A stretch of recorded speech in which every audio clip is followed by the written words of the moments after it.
আচ্ছা, আপনারা কি তাইলে ইনক্রিমেন্টাল মডেলটা কি বুঝতে পারছেন? ইনক্রিমেন্টাল মডেলে কি হয়, বেসিক্যালি আপনার এই ছবিটা মনে রাখবেন, ঠিক আছে?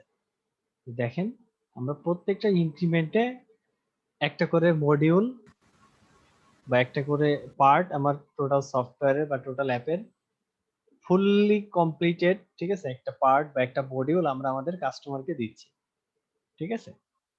সো এইরকম অনেকগুলো ইনক্রিমেন্টের মাধ্যমে, যেমন এখানে একটা ইনক্রিমেন্ট, এই একটা ইনক্রিমেন্ট, তারপর এই একটা ইনক্রিমেন্ট, সো টোটাল অনেকগুলো ইনক্রিমেন্টের পরে আমরা ফুললি ডেভেলপড একটা ওয়েব অ্যাপ্লিকেশন বা সফটওয়্যার কি আমরা আমাদের কাস্টমারকে দিচ্ছি, ঠিক আছে? আচ্ছা, এবার আসি, দেখেন, এবার হচ্ছে আমরা কি করব, ইটারেটিভ মডেল, ঠিক আছে? সো ইনক্রিমেন্টাল মডেলে কি বলছিলাম, ইনক্রিমেন্টাল মডেলে আপনার রিকোয়ারমেন্টস গুলা খুব ভালোভাবে ক্লিয়ারলি ডিফাইন থাকতে হবে, ঠিক আছে? কোনো একটা ইনক্রিমেন্টের শুরুতেই, ঠিক আছে, আপনার রিকোয়ারমেন্টস গুলো খুব ভালোভাবে কি ডিফাইন থাকতে হবে। বাট এই ইটারেটিভ মডেলের ক্ষেত্রে আপনার হচ্ছে, ধরেন আপনার রিকোয়ারমেন্ট, আপনি কিছু কিছু রিকোয়ারমেন্ট জানতে পারছেন আপনার ক্লায়েন্টের কাছ থেকে বা কাস্টমারের কাছ থেকে।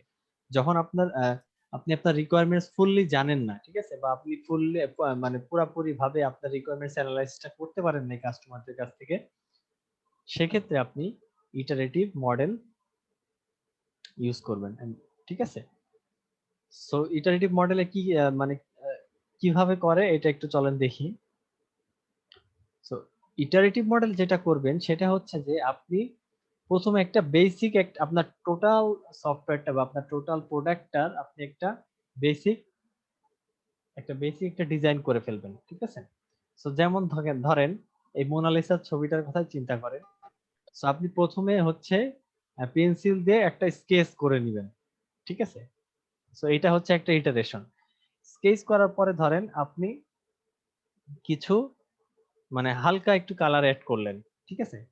ঠিক আছে, হালকা একটু কালার এড করলেন, তারপরে কি আপনি পুরোপুরি রং করলেন, রং রং করার পরে কি আপনি আপনার পারফেক্ট, ঠিক আছে, আপনি আপনার পারফেক্ট বা ফুললি ইমপ্লিমেন্টেড ছবিটা পেয়ে গেলেন, ঠিক আছে? সো ইটারেটিভ মডেলে কি হচ্ছে, দেখেন, ইটারেটিভ মডেলে হচ্ছে আপনি প্রথমে একটা স্কেচ করে নেবেন, ঠিক আছে? এই স্কেচ করার পরে হচ্ছে আপনি আপনার কাস্টমারদের সাথে আবার কথা বলবেন, কথা বলার পরে তাদের কাছ থেকে আরো রিকোয়ারমেন্ট শুনবেন, ঠিক আছে? আরো রিকোয়ারমেন্ট শোনার পরে তাদেরকে আরেকটা ইটারেশনের পরে মানে আরেকটু ডেভেলপ পার্টটা দিবেন, দেওয়ার পরে তাদের কাছ থেকে আবার একটু রিকোয়ারমেন্টস অ্যানালাইসিস করবেন, ঠিক আছে? তাদের কাছ থেকে আরো কিছু রিকোয়ারমেন্টস শুনে দিবেন, এবং সেই রিকোয়ারমেন্টস গুলো মাথায় রেখে আপনি আবার তাদেরকে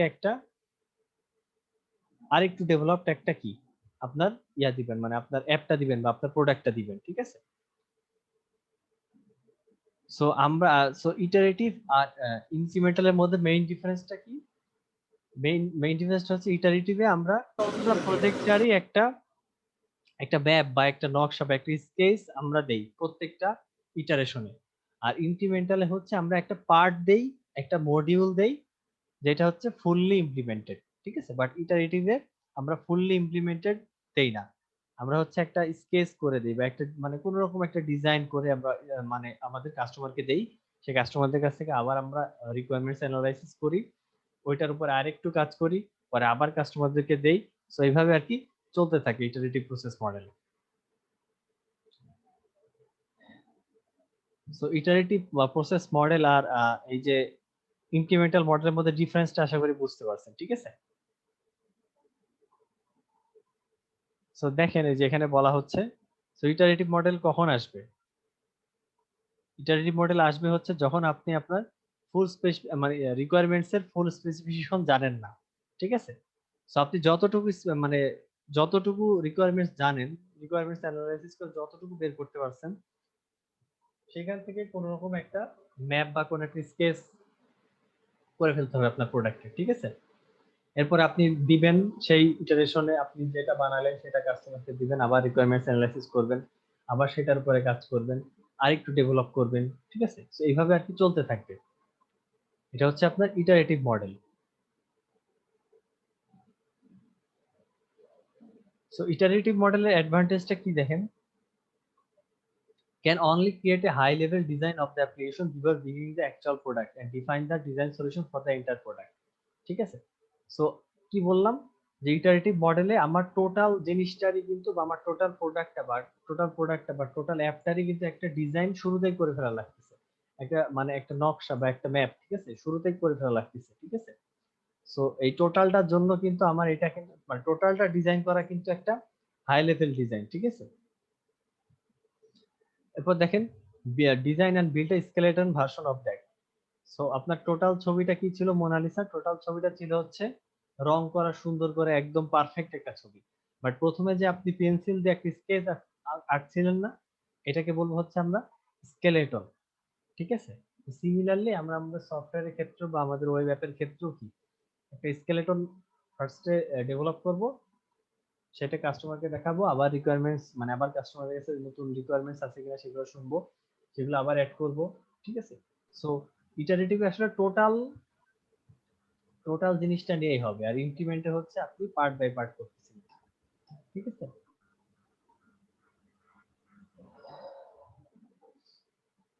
আর এখানে কি হয়, রিলায়েবল ইউজার ফিডব্যাক হয়। সো ধরেন আপনি হচ্ছে আপনার স্কেচটা করে বা একটা ডিজাইন মানে প্রাথমিক ডিজাইন করে আপনি আপনার কাস্টমারকে দিচ্ছেন, সেইখান থেকে তারা ফিডব্যাক দিবে যে এই ডিজাইনে কি হয়েছে বা কি সমস্যা। এরপরে আপনারা হচ্ছে কি কি অ্যাড করবেন আপনার অ্যাপে বা আপনার সফটওয়্যারে, ঠিক আছে। তো সেইগুলো আপনি তখন আবার কি আপনার প্রোডাক্টে আপনি অ্যাড করবেন, ঠিক আছে। আরেকটা জিনিস দেখেন, ইটারেটিভ মডেলে কি লেস টাইম লাগে কারণ কি বলেন তো? লেস টাইম কিসে লাগে? ডকুমেন্টিং এ লাগে, ঠিক আছে।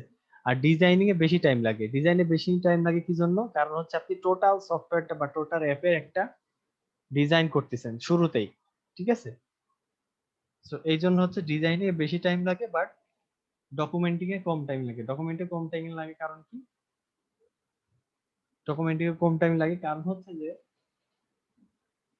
আপনার ওইভাবে তেমন কিছু করা লাগে না, কারণ হচ্ছে যে আপনি টোটাল টোটালটারই একটা ম্যাপ বা টোটাল সফটওয়্যারটার একটা ম্যাপ বা একটা খসড়া আপনি অলরেডি ডকুমেন্টেড করে ফেলছেন।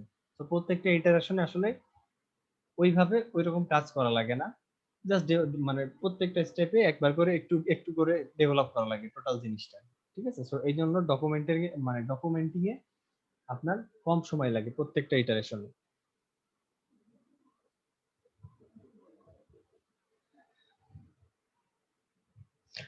আচ্ছা, আরে সো ডিসঅ্যাডভান্টেজ কি হতে পারে ইটারেটিভ মডেলের? ইটারেটিভ মডেলের ডিসঅ্যাডভান্টেজ হতে পারে যে দেখেন, each phase of an iteration is rigid with no overlap, ঠিক আছে। সো তার মানে কি? তার মানে হচ্ছে প্রত্যেকটা ইটারেশনে আপনি আলাদা আলাদা কাজ করতেছেন। সো মোনালিসার ছবির কথা চিন্তা করেন, আপনি প্রথমবার কি স্কেল দিয়ে মানে পেন্সিল দিয়ে স্কেচ করে নিছিলেন, ঠিক আছে। তারপরে কি করছিলেন? তারপরে হালকা একটু মানে বেসিক কালার অ্যাড করছিলেন, ঠিক আছে। সো কোনোটা কাজের সাথে কিন্তু কোনোটার ওভারল্যাপিং নাই, প্রত্যেকটা ইটারেশনে আপনি আলাদা আলাদা কাজ করতেছেন। বাট ইনক্রিমেন্টালে কি করতেছেন? ইনক্রিমেন্টালে কিন্তু দেখেন সেম কাজগুলো বারবার করা লাগতেছিল, ঠিক আছে। প্রত্যেকটা মডিউলের জন্য একই কাজগুলা বারবার করা লাগতেছিল ইনক্রিমেন্টাল মডেলে, ঠিক আছে। এখন দেখেন কখন আমরা ইটারেটিভ মডেল ইউজ করব, ঠিক আছে। ইটারেটিভ মডেল কখন ইউজ করব বলেন তো? যখন requirements of the complete system, মানে রিকোয়ারমেন্টস অ্যানালাইসিস না, ঠিক আছে, রিকোয়ারমেন্টস অ্যানালাইসিস না, কিন্তু আপনি আপনার টোটাল কমপ্লিট সিস্টেমের স্কেচ আঁকাইতে পারবেন বা একটা খসড়া আঁকাইতে পারবেন, তখন হচ্ছে আপনি ইটারেটিভ মডেল ইউজ করবেন। আর যখন প্রজেক্ট অনেক বিগ হবে তখন ইটারেটিভ মডেল ইউজ করবেন, ঠিক আছে। আর আরেকটা কি, major requirements must be defined. Major requirements কেন ডিফাইন করা থাকতে হবে? কারণ কি আপনার টোটাল সফটওয়্যারটা বা টোটাল অ্যাপটার একটা কি স্কেচ, টোটাল সফটওয়্যার বা অ্যাপটার স্কেচটা কি আপনাকে জানতে হবে, বা টোটাল সফটওয়্যারটা কিরকম হবে সেটার একটা আইডিয়া আপনাদের কাস্টমার কাছ থেকে নিতে হবে। পরে আপনি আবার রিকোয়ারমেন্টস অ্যানালাইসিস করবেন কাস্টমারদের কাছে, সেটা সমস্যা নেই। বাট যেহেতু টোটাল অ্যাপটার বা টোটাল সফটওয়্যারটার আপনি একটা কি স্কেলেটন আঁকতেছেন, সেজন্য কি অনেক মানে একদম শুরুর দিকে আপনাদের অনেক মানে রিকোয়ারমেন্টস অ্যানালাইসিস অনেকখানি করতে হবে। বাট সময়ের সাথে সাথে আপনি আবার রিকোয়ারমেন্টস অ্যানালাইসিস করবেন, ঠিক আছে। বাট একদম শুরুতে কিন্তু একটা মেজর রিকোয়ারমেন্টস অ্যানালাইসিস আপনাকে করতে হবে। আচ্ছা, স্পাইরাল মডেল হচ্ছে আপনার অনেকটা ইনক্রিমেন্টাল মডেলের মতোই। আপনি প্রত্যেকটা ইনক্রিমেন্টে আপনার কাস্টমারদেরকে একটা করে মডিউল দেখাবেন বা একটা করে ফাংশনালিটিস অ্যাড করে দেখাবেন। বাট এখানে একটা ইম্পর্টেন্ট বিষয় হচ্ছে আমাদের ইনক্রিমেন্টাল মডেলে আমরা আমাদের প্রোডাক্টের রিস্ক নিয়ে বা কোনো একটা ফাংশনালিটি যে অ্যাড করতেছি সেটার রিস্ক নিয়ে আমরা ভাবি না। বাট স্পাইরাল মডেলের সবচেয়ে মেইন যেটা ইম্পর্টেন্ট বিষয় সেটা হচ্ছে আমাদের রিস্ক অ্যানালাইসিস। ঠিক আছে, এই মডেলটা আমরা যদি ইউজ করি তাহলে হচ্ছে আমরা আমাদের প্রোডাক্টের বা আমাদের প্রত্যেকটা ইনক্রিমেন্টের কি আমরা রিস্ক অ্যানালাইসিস করব। রিস্ক অ্যানালাইসিস কি, যে এটা করলে আমার কি রকম রিস্ক থাকতে পারে। ঠিক আছে, যে আমি এই ফাংশনালিটিসটা অ্যাড করতেছি, ধরেন এখানে একটা বাটন অ্যাড করতেছি, এই বাটন অ্যাড করলে বা ধরেন আমরা একটা ড্রপ ডাউন অ্যাড করতেছি, এই ড্রপ ডাউনটা অ্যাড করলে অন্য কোথাও কোনো ইফেক্ট ফেলতে পারে কিনা। ঠিক আছে, তো এই জিনিসগুলো হচ্ছে কি আপনার রিস্ক অ্যানালাইসিস, আপনি রিস্ক অ্যানালাইসিস করবেন। সো স্পাইরাল মডেলের মেইন যেটা এক্সট্রা ফাংশনালিটি সেটা হচ্ছে আপনি স্পাইরাল মডেলে কি করবেন, রিস্ক অ্যানালাইসিস করবেন। স্পাইরাল মডেলের 4টা পার্ট আছে, সেটা কি কি দেখেন, প্ল্যানিং, ইঞ্জিনিয়ারিং, রিস্ক অ্যানালাইসিস। এই যে দেখেন একটা সেপারেট পার্ট চলে আসছে, রিস্ক অ্যানালাইসিস নিয়ে একটা সেপারেট পার্ট চলে আসছে। ঠিক আছে, আর লাস্টলি কি করবেন, লাস্টলি হচ্ছে আপনি ইভালুয়েট করবেন। আর প্রত্যেকটা দেখেন 4টা স্টেপ বললাম না, প্ল্যানিং, ইঞ্জিনিয়ারিং, রিস্ক অ্যানালাইসিস আর ইভালুয়েশন। প্রত্যেকটা রিস্ক অ্যানালাইসিস ফেজের পরে আপনি একটা প্রোটোটাইপ আপনাদের কাস্টমারকে হ্যান্ড ওভার করবেন। তো চলেন আমরা ফিগারটা দেখি স্পাইরাল মডেলের। এই যে দেখেন চারটা আলাদা আলাদা কি পার্ট আছে আপনাদের স্পাইরাল প্রসেস মডেলের। রিস্ক অ্যানালাইসিস, ইঞ্জিনিয়ারিং, ফার্স্টে কি প্ল্যানিং, তারপর রিস্ক অ্যানালাইসিস, তারপরে কি ইঞ্জিনিয়ারিং, তারপরে হচ্ছে ইভালুয়েশন। সো একটা জিনিস দেখেন, সো আপনি প্ল্যানিং থেকে শুরু করবেন না, আপনার একটা কোনো প্রোডাক্ট কি প্ল্যান দিয়ে শুরু করবেন, প্ল্যানের পরে কি করবেন, আপনি হচ্ছে রিস্ক অ্যানালাইসিস করবেন। সো জিনিসটা হচ্ছে এইভাবে যাবে, দেখেন অনেকটা জিলাপির মতো। ঠিক আছে, জিনিসটা হচ্ছে এরকম যাবে। আর এই যে প্রত্যেকটা স্পাইরাল না, প্রত্যেকটা স্পাইরাল হচ্ছে একটা ইনক্রিমেন্টের এক একটা করে ইনক্রিমেন্ট দেখাচ্ছে। ঠিক আছে, আমি কি বললাম, এটা হচ্ছে অনেকটা ইনক্রিমেন্টাল মডেলের সাথে রিলেটেড। ঠিক আছে, তো এখানে প্রত্যেকটা স্পাইরাল বা প্রত্যেকটা প্যাচই হচ্ছে আপনার এক একটা ইনক্রিমেন্টাল মডেলের মতো। এই যে দেখেন এই টোটালটা হচ্ছে একটা ইনক্রিমেন্ট, আবার এইখান থেকে এই টোটালটা হচ্ছে একটা ইনক্রিমেন্ট। ঠিক আছে, আবার এখান থেকে হচ্ছে এই টোটালটা হচ্ছে একটা ইনক্রিমেন্ট। ঠিক আছে, সো এই স্পাইরাল মডেলের মেন যে পার্টটা সেটা কি বলছিলাম, এই যে রিস্ক অ্যানালাইসিস। সো আপনি প্ল্যানিং করবেন, আপনার প্রোডাক্টটা প্ল্যানিং করে ফেলবেন, প্ল্যানিং করে ফেলেন বা আপনার কাস্টমার যেটা চাইছে সেটা প্ল্যানিং করে ফেলবেন। প্ল্যানিং করার পর আপনি রিস্ক অ্যানালাইসিস করবেন, রিস্ক অ্যানালাইসিস করার পরে কাস্টমারকে একটা প্রোটোটাইপ দিবেন। ঠিক আছে, প্রোটোটাইপ দেওয়ার পরে আপনি হচ্ছে ওই জিনিসটা একটা প্রোটোটাইপ দিবেন, তারপরে হচ্ছে আপনি কোডিং করবেন, কোডিং করার পর টেস্টিং করবেন, টেস্টিং করার পরে কাস্টমারকে আবার দিবেন। ঠিক আছে, কাস্টমারকে দিবেন যে তুমি একটু ইভালুয়েট করো যে কোনো প্রবলেম আছে কিনা। ঠিক আছে, তো কাস্টমার যখন ফিডব্যাক দিবে তখন আপনি আবার রিকোয়ারমেন্টস অ্যানালাইসিস করবেন, তারপরে আবার রিস্ক অ্যানালাইসিস করবেন, পরে আবার কোডিং করবেন, আবার টেস্টিং করবেন, আবার কাস্টমারকে দিবেন, কাস্টমার ইভালুয়েট করবে, ইভালুয়েট করার পর আপনি আবার এভাবে চলতে থাকবে। ঠিক আছে, সো প্রত্যেকটা প্যাচ, প্রত্যেকটা স্পাইরাল মানে স্পাইরালই হচ্ছে একটা করে ইনক্রিমেন্ট। ঠিক আছে, এইভাবে যতক্ষণ না পর্যন্ত আপনি ফাইনাল প্রোডাক্ট দিতে পারেন যেটাতে আপনার কাস্টমার একদম ফুললি স্যাটিসফাইড, ততক্ষণ পর্যন্ত এই যে একটা করে প্যাচ আপনি প্যাচের পুরো স্টেপ গুলো আপনাকে ফলো করতে হবে। সো এখন একটা জিনিস বলেন, সেটা হচ্ছে যে যতগুলো প্যাচ মানে প্যাচ বেশি থাকলে আমার সময় বেশি লাগবে নাকি প্যাচ কম থাকলে আমার সময় বেশি লাগবে, মানে স্পাইরাল সংখ্যা বেশি থাকলে সময় বেশি লাগবে নাকি কম থাকলে বেশি সময় লাগবে? স্যার স্পাইরাল বেশি থাকলে বেশি সময় লাগবে। হ্যাঁ, স্পাইরাল যদি বেশি থাকে সেক্ষেত্রে কিন্তু আপনার সময়ও বেশি লাগতেছে। আর আরেকটা জিনিস আমরা স্পাইরাল মডেলে ইন্ডিকেট করি, সেটা হচ্ছে দেখেন এই যে এই জিনিসটা কি, এই জিনিসটা কি আমার রেডিয়াস না, আমরা একটা সার্কেলের রেডিয়াস কিভাবে বের করি, সেন্টার থেকে এই পর্যন্ত, তাই না? এটা আমরা একটা সার্কেল রেডিয়াস হিসেবে ইউজ করি। তো সিমিলারলি কি, সিমিলারলি আমার লাস্ট যত পর্যন্ত যে স্পাইরাল পর্যন্ত গেছে, সেই স্পাইরাল থেকে আমার সেন্টার পর্যন্ত যে টাইমটা, মানে যেই যেই যেই ডিসটেন্সটা, সেই ডিসটেন্সটাকে আমরা হচ্ছে নরমালি কস্ট হিসেবে ইউজ করি। ঠিক আছে, প্রজেক্ট কস্ট হিসেবে, এই যে দেখেন এখানে লেখা আছে প্রজেক্ট কস্ট হিসেবে। ঠিক আছে, আমরা যখন এই মডেল দিয়ে সবকিছু মানে ডিফাইন করি বা রিপ্রেজেন্ট করি, তখন আমরা এই রেডিয়াসটাকে আমরা প্রজেক্ট কস্ট হিসেবে ইউজ করি। আর আরেকটা জিনিস বলি, সেটা হচ্ছে যতগুলো স্পাইরাল সংখ্যা, আমার টাইম আসলে তত বেশি সময় লাগতেছে। ঠিক আছে,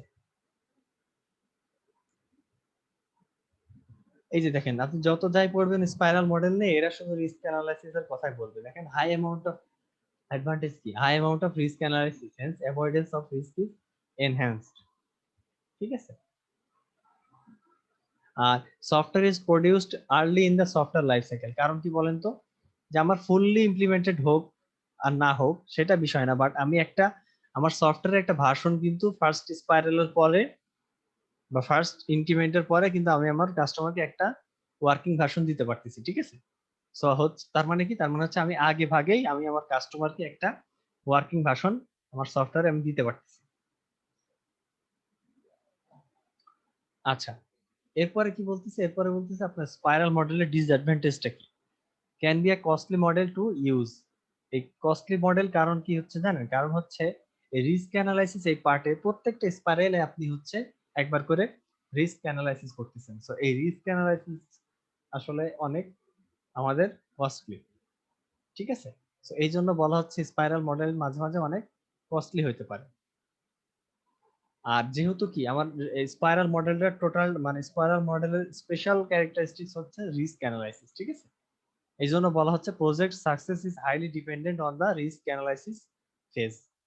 ঠিক আছে, আমার রিস্ক অ্যানালাইসিস যত ভালো হবে, আমার সাকসেস ফুল হওয়ার চান্সও বেড়ে যাবে। ঠিক আছে, আর স্মলার প্রজেক্টের জন্য আসলে স্পাইরাল মডেল ইউজ করা দরকার নাই।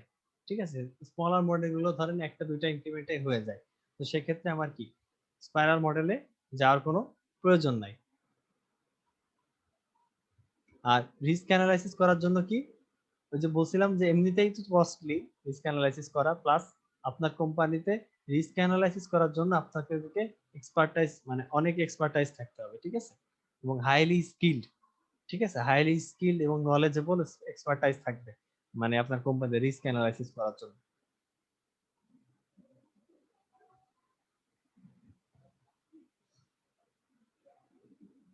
আচ্ছা, এরপরে দেখেন কি বলা হচ্ছে, কখন আমি আমার ইয়া ইউজ করব, স্পাইরাল মডেলটা ইউজ করব, যেখানে আমার কস্ট আর রিস্ক অ্যানালাইসিস ইভালুয়েশন খুব ইম্পর্টেন্ট।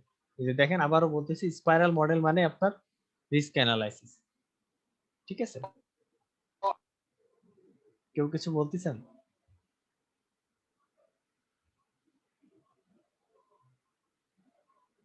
আচ্ছা, আবার আরেকটা ইম্পর্টেন্ট হতে পারে, যখন আপনি কোনো নতুন প্রোডাক্ট লাইন নিয়ে আসবেন।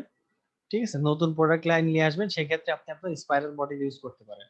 কারণ কি, যখন নতুন কোনো কিছু একটা বানান, মানে পুরাতন কোনো কিছু হচ্ছে, যখন নতুন কোনো কিছু একটা বানান, সেটাই কিন্তু বিভিন্ন বাগ বা বিভিন্ন ডিফেক্ট থাকার প্রবাবিলিটি কিন্তু বেড়ে যায়। ঠিক আছে, তো সেই ক্ষেত্রে কি আপনাকে রিস্ক অ্যানালাইসিস করতে হবে। এই জন্য নতুন যখন প্রোডাক্ট লাইন নিয়ে আসবেন, তখন আপনাকে অবশ্যই স্পাইরাল মডেল ইউজ করতে হবে। ঠিক আছে, আর যখন সিগনিফিকেন্ট চেঞ্জেস আর এক্সপেক্টেড, ঠিক আছে, সো এখানে অনেকগুলো স্পাইরাল যদি আপনি দেন, ঠিক আছে, অনেকগুলো স্পাইরাল দেন, তাহলে তার মানে কি, তার মানে অনেক সময় লাগতেছে, তার মানে কি অনেক চেঞ্জ আসতেছে, প্রত্যেকটা স্পাইরালে কি অনেকগুলা চেঞ্জ আসতেছে। তো ধরেন জিনিসটা হচ্ছে এরকম, প্রত্যেকটা স্পাইরালে কিন্তু একটা করে চেঞ্জ বা কাস্টমারদের কাছে রিকোয়ারমেন্টস অ্যানালাইসিস করে আপনি নতুন নতুন ইনক্রিমেন্টে বা নতুন ইটারেশনে যাচ্ছেন। ঠিক আছে, সো তার মানে কি, যখন এরকম অনেক সিগনিফিকেন্ট চেঞ্জ আসে বা চেঞ্জ এরকম আসতেই থাকে, সেক্ষেত্রে আপনি আপনার স্পাইরাল মডেলে চলে যাবেন।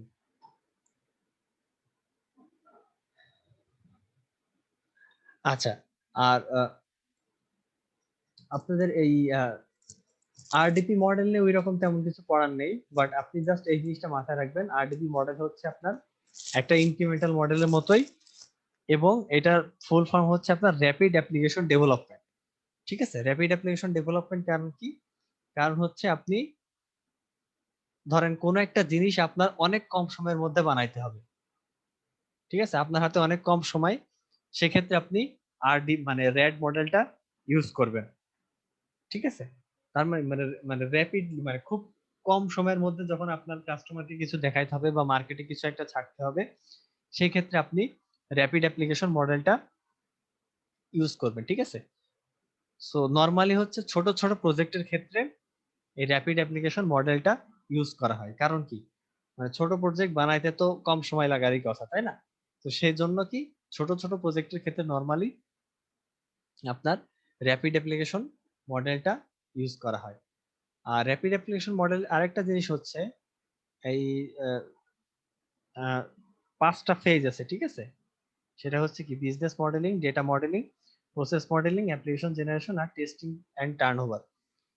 সো এটা হচ্ছে ওই আগেগুলোর মতোই, আপনি ফার্স্টে বিজনেস মডেল করবেন, তারপর ডেটা মডেলিং করবেন। ডেটা মডেলিং এর মধ্যে থাকতে পারে যে আপনার অবজেক্ট গুলো কি কি হবে, অবজেক্ট কিরকম থাকতে পারে, ঠিক আছে? আর ফার্স্টে বিজনেস মডেলিং এ করবেন হচ্ছে আপনার বিজনেস রিলেটেড কাজগুলো আর কি, ঠিক আছে? তারপর হচ্ছে টোটাল জিনিসটা প্রসেস মডেলিং করবেন, তারপরে কোড লিখবেন যেটা হচ্ছে আপনার অ্যাপ্লিকেশন জেনারেশন, আর লাস্টে হচ্ছে কি আপনি করবেন টেস্টিং করবেন আর টার্নওভার করবেন। ঠিক আছে, আর আরেকটা জিনিস হচ্ছে র্যাপিড অ্যাপ্লিকেশন মডেলে কি আমার যখন কি অনেক কম সময়ের মধ্যে বানায় মার্কেটে ছাড়তে হবে বা আপনার ক্লায়েন্টকে বা কাস্টমারকে দিতে হবে, তো এই জন্য এখানে একটা জিনিস ফলো করা হয়, সেটা হচ্ছে যে টিম ভাগ করা হয়। ঠিক আছে, ধরেন আপনার কোম্পানিতে 15 জন আছে, আপনি 5 জন 5 জন করে টিম ভাগ করলেন এবং এই 5 জনকে আলাদা আলাদা কাজ দিয়ে দিলেন। সো কাজ যদি আপনি ভাগ করে দেয়া হয় তাহলে কি তারা, ধরেন আমি আমার আমার প্রোগ্রামটাকে আমি 3টা ভাগে ভাগ করলাম, ঠিক আছে, বা আমার প্রোডাক্টটা বানানোর জন্য 3টা ভাগে ভাগ করলাম, ধরেন 1 2 আর 3। সো 1 নাম্বার পার্টটা আমি এই 5 জনকে দিয়ে দিলাম, 2 নাম্বার পার্টটা আমি এই 5 জনকে দিয়ে দিলাম, আর 3 নাম্বার পার্টটা হচ্ছে আমি এই 5 জনকে দিয়ে দিলাম। এবং এই 5 জন হচ্ছে প্যারালালি কাজ করতে থাকবে, ঠিক আছে? 5 জন হচ্ছে প্যারালালি কাজ করতে থাকবে, তাহলে কি হবে, তাহলে হচ্ছে আমার প্রোডাক্টের ওয়ার্কিং ভার্সন বা প্রোডাক্টটা বা প্রোটোটাইপটা আমি খুব দ্রুত বা খুব কম সময়ের মধ্যে আমি মার্কেটে পেয়ে যাব।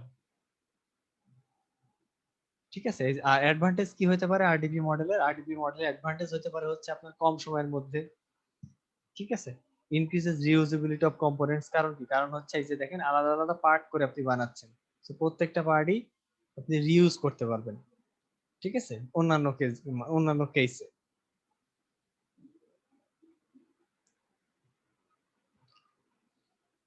আচ্ছা, আর ডিসঅ্যাডভান্টেজ কি হতে পারে বলেন? ডিসঅ্যাডভান্টেজ হচ্ছে দেখেন depends on strong team and individual performance for identify business requirements. So এই ক্ষেত্রে যেটা হবে, আপনি যেরকম টিম ভাগ করে দিচ্ছেন, টিম ভাগ করে কাজ দিয়ে দিচ্ছেন, সো এই টিমের এবং এদেরকে বলে দিচ্ছেন যে এই সময়ের মধ্যে আপনাকে এই পার্ট মানে আপনাদের 5 জনকে এই পার্টটা করে আমাকে দিতে হবে। তো সেক্ষেত্রে কি মানে বললেই তো আসলে হবে না, এখানে যদি খুব ভালো স্কিলড এবং ভালো প্রোগ্রামার না থাকে সেক্ষেত্রে কি তারা ওই মডিউলটা বানায় কি দিতে পারবে কম সময়ের মধ্যে? সেটা কিন্তু আসলে পারবে না। এই জন্য হচ্ছে আপনার কোম্পানিতে খুব স্কিলড এবং ডেভেলপ কি প্রোগ্রামার থাকতে হবে বা সফটওয়্যার ইঞ্জিনিয়ার থাকতে হবে, ঠিক আছে, বা ওয়েব ডেভেলপার থাকতে হবে। আচ্ছা, নর্মালি আরেকটা জিনিস সেটা হচ্ছে নর্মালি আরডিপি হচ্ছে 60 থেকে 90 ডেজ এর মধ্যে প্রোডাক্ট কাস্টমারের কাছে অথবা ক্লায়েন্টের কাছে কি ডেলিভার দিয়ে দেয়। বুঝতে পারছেন?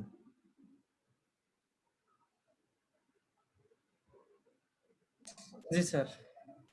আচ্ছা, সো এই জন্য দেখেন আপনার মডেল আপনার ডেভেলপারদের মডেলিং স্কিলও ভালো থাকতে হবে। ঠিক আছে, এই যে দেখেন requires highly skill developers and designer, কারণ কি আপনাকে কম সময়ের মধ্যে মার্কেটে প্রোডাক্ট দিতে হবে। সো এটা তো আসলে সব ডেভেলপাররা পারবে না, তাদের কি স্কিলড হতে হবে বা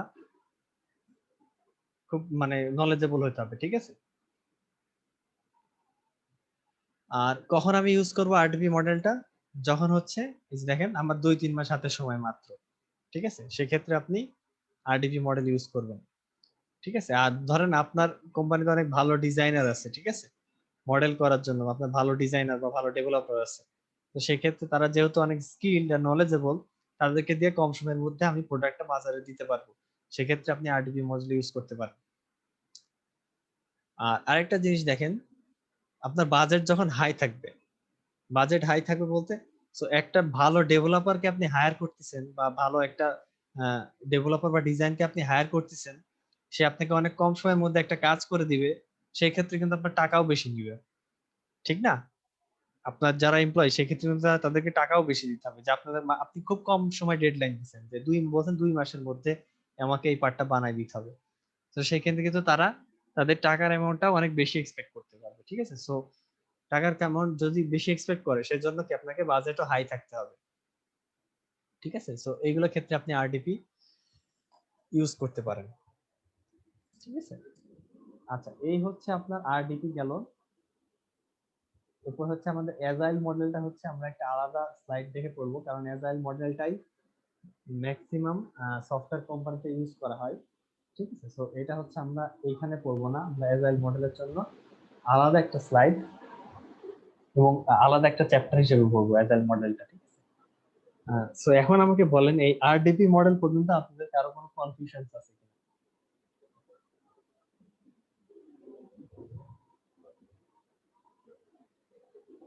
আরডিপি মডেল পর্যন্ত কি আপনাদের কারো কোনো কনফিউশন আছে?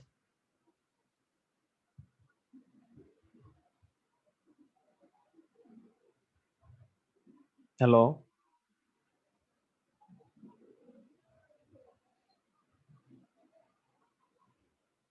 হ্যালো,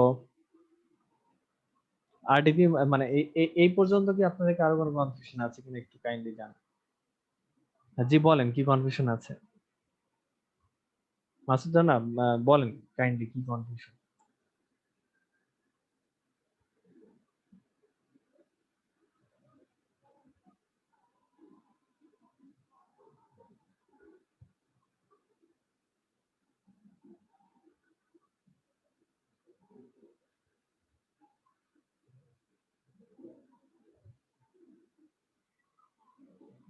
মাসুদ জানা, আপনি কিছু কি বলবেন?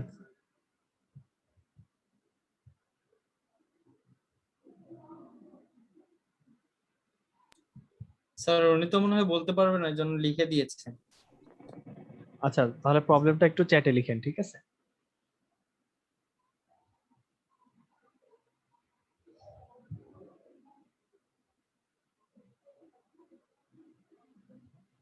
আচ্ছা, আরেকটা বিষয় বলি, সেটা হচ্ছে যে আপনাদের ফার্স্ট যে চ্যাপ্টারটা পড়ানো হয়েছে, ঠিক আছে, ওই চ্যাপ্টারটা পুরাটাই মিডে সিলেবাস হিসেবে থাকবে, ঠিক আছে। ওই চ্যাপ্টারটা পুরাটাই আপনার মিডে সিলেবাস হিসেবে থাকবে। সেকেন্ডলি, আপনার এই আরডিপি মডেল বা আর র্যাপিড অ্যাকশন আর র্যাড মডেল পর্যন্ত আপনার সিলেবাসে থাকবে এই চ্যাপ্টারের। তো তার মানে কি, এই র্যাড মডেল পর্যন্ত আপনাদের সিলেবাসে থাকবে। আর আমি নেক্সট মিটিং এ, মানে আজকেই, অল্প একটু আপনাদেরকে রিফ্যাক্টরিং এবং কোর্স বেস নিয়ে আইডিয়া দিব, সেটা আপনাদের সিলেবাসে থাকবে। সো এটা হচ্ছে আপনাদের টোটাল মিডিয়া সিলেবাস। আবার রিপিট করতেছি, মিডিয়া সিলেবাসটা কি হবে? চ্যাপ্টার 1 পুরোটা, যেটাতে কি ছিল, সফটওয়্যার ইঞ্জিনিয়ারিং প্রিন্সিপালস এবং মিথ, এই জিনিসগুলো ছিল, ওইটা পুরোটা সিলেবাস। আর এই সফটওয়্যার প্রসেস মডেলের আরডিপি মডেল পর্যন্ত আপনাদের সিলেবাস, বা র্যাপিড মানে র্যাড মডেল পর্যন্ত আপনাদের সিলেবাস। আর আমরা সফটওয়্যার রিফ্যাক্টরিং এবং কোড স্পেসের অল্প একটু কিছু শিখবো, সেগুলো পর্যন্ত সেটা আপনার সিলেবাসে ইনক্লুডেড থাকবে। তো সিলেবাস নিয়ে কি কারো কোনো কনফিউশন আছে?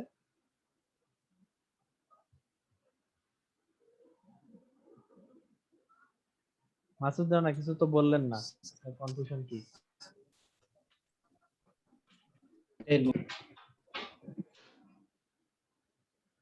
আচ্ছা, আমি আসলে দুঃখিত, আপনাদের বেশি কিছু পড়ানো হয় নাই, এই জন্য আর কি। মানে আমি আজকে একটু ফার্স্ট যাচ্ছি, অন্য দিনের মতো একটু এলাবোরেট করে আসলে যাইতে পারতেছি না, যেহেতু আপনাদের এটাই লাস্ট ক্লাস মিটের আগে, ঠিক আছে। এটাতে আসলে আপনারা কিছু মন খারাপ করবেন না, কারণ আমাকেও তো আসলে কোশ্চেন করতে হবে, বুঝছেন। সো সিলেবাসটা একদমই ছোট হয়ে গেছে, সো একটু টপিক যদি আপনাদের কিছু না পড়ানো হয়, তো সেক্ষেত্রে আমার জন্য সিলেবাসটা বা মানে কোশ্চেন করাটা একটু টাফ হয়ে যাবে, বুঝছেন। বাট কোশ্চেন ইনশাল্লাহ আপনাদের ইজি করার চেষ্টা করবো আমি।